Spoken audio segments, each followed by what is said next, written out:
July or August, that there were 12 of us on duty that night with the 1,600 Vietnamese, and about 600 of them rioted. And the federal government at that time had taken our weapons away from us. All we had were metal trash can lids and batons, and it was 12 of us against 600 people. So, needless to say, we lost that confrontation. One of our number was pulled inside the compound and was beat severely. And we managed to, the military that were not allowed to come in and assist us threw us tear gas though. And we started throwing tear gas into the crowd, and the individual they'd captured was able to free himself. But that was a pretty exciting night. And see, what else was I involved in? In 1980, the Mariel Boatlift, where Cubans were let out of Cuban jails. I was in Fort McCoy, and we had 14,000 of those people in one compound. And we had mass escapes. You know, it was a routine thing, and it was stabbings. We averaged 3 or 4 major stabbings. I don't mean where people were just sliced a little bit. I mean where they had to be medevaced. We had several Army medevac helicopters there, and they flew between Fort McCoy and La Crosse, Wisconsin, almost on a daily basis, evacuating people that were stabbed severely.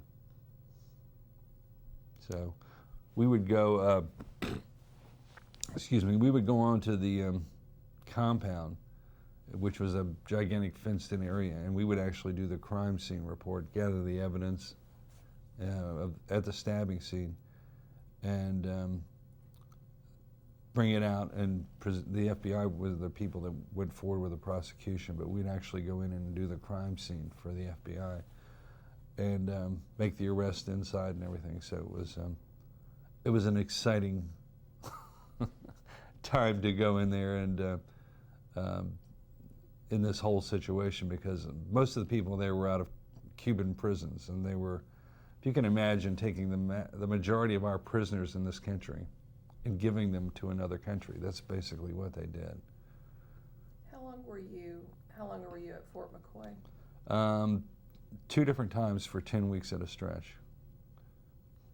How long were the prisoners there? Oh my gosh, months and months. What they were doing was, as they would find sponsors for these people, they were turning them out into American society.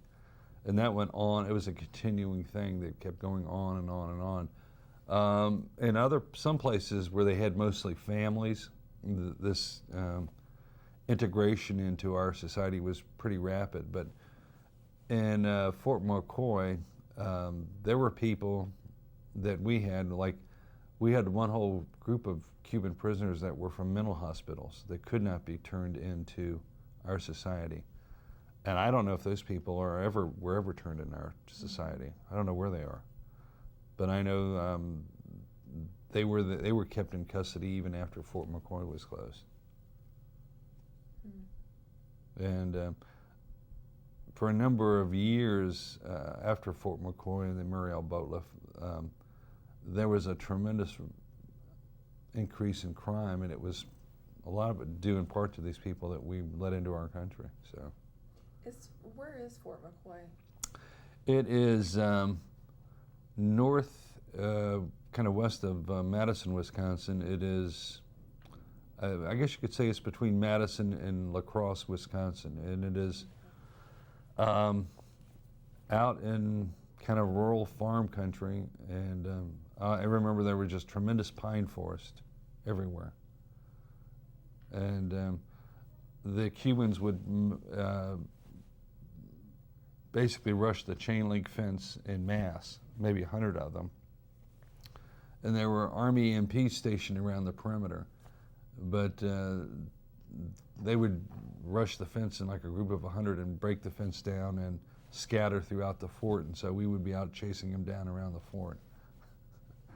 So it was never a dull moment at Fort McCoy. And one day they decided to riot, and the Army, in their wisdom, it was getting late in the summer, early in the fall, and they delivered truckloads of coal to every one of the Army barracks. And so the Cubans got mad at the Marshals, and they took the coal and they started bombarding us with chunks of coal. So just, you know, there were some kind of funny things that happened. And by just gathering intelligence on these people, we learned that in the prisons tattooed.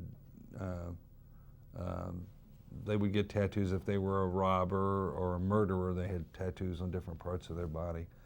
Some of the more violent ones had their eyelids tattooed. They kind of marked themselves as to their genre of crime they committed. And there were a large number of criminally insane prisoners, basically from their mental institutions, that were also mixed in here.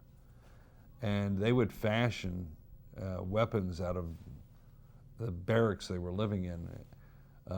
They would take a hacksaw blade and cut out basically a sword out of the bed rail of a bunk bed, sharpen it on concrete until it was pretty sharp, and then use this as a sword, if you will.